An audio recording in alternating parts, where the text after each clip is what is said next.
वाल्मीकि रामायण का इतना सुंदर प्रसंग है, जब लक्ष्मण जी और श्री रघुनाथ जी जब पहुंचते हैं, हनुमान जी एक ब्राह्मण के रूप में आते हैं और हनुमान जी आकर के उनके सन्मुख प्रस्तुत होते हैं, तब ऐसा भाव आता है कि हनुमान जी बोलते जा रहे हैं, लेकिन रघुनाथ जी उनके किसी भी भाव का प्रत्युत्तर नहीं देते। वाल्मीकि रामायण हनुमान जी महाराज के रघुनाथ जी की उस शांत मुद्रा को देख करके लखन जी मनी मन विचार करते हैं, हर किसी की बात का प्रत्युत्तर देने वाले रघुनाथ जी आज शांत क्यों बैठे हैं। तब राम जी कहते हैं, लखन जी ये कोई साधारण नहीं, परम विद्वान परम विवेकी, कोई साधारण नहीं है, ये अपने वास्तविक रूप में नहीं है। जब ये वास्तविक रूप में आएगा तब मैं इससे बात करूंगा।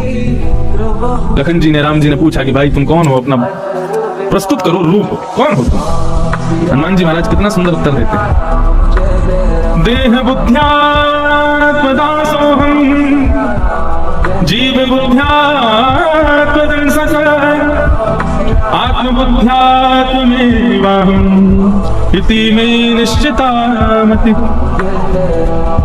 देह बुद्ध्यात्म दासो। हे रघुनाथ जी, यदि आप देह बुद्धि से पूछ रहे हो, अगर आप मेरे शरीर से पूछ रहे हो कि शरीर कौन है, तो देह बुद्ध्यात्म दासो हम, शरीर से पूछ रहे हो तो शरीर आपका दास है। और जीव बुद्ध्यात्म दंसक, यदि आप मेरे भीतर विद्यमान जीव से पूछ रहे हो कि वो कौन है, तो आपका अंश है, ईश्वर अंश, जीव अविनाशी, आप अंशी हो, मैं आपका अंश हूं। यदि आप देह से पूछ रहे हो कि शरीर कौन है, तो ये शरीर आपका दास है। यदि आप मेरे जीवत्व से पूछ रहे हो कि वो जीव कौन है, तो जीव आपका अंश है।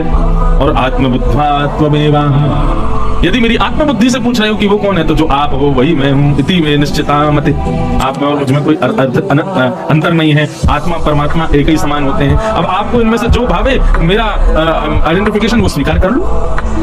हनुमान जी ने केवल इतना नहीं कहा मैं हनुमान हूं, तीन उत्तर दिए, बोले आपको जो भावे वो स्वीकार करो। मेरे देह से मैं आपका दास हूं, जीव योनि में हूं इसलिए आपका अंश हूं, और मुझ में आत्मा है इसलिए परमात्मा आत्मा एक ही होती है, इसलिए आप और मैं एक ही, आपको जो भावे स्वीकार करो।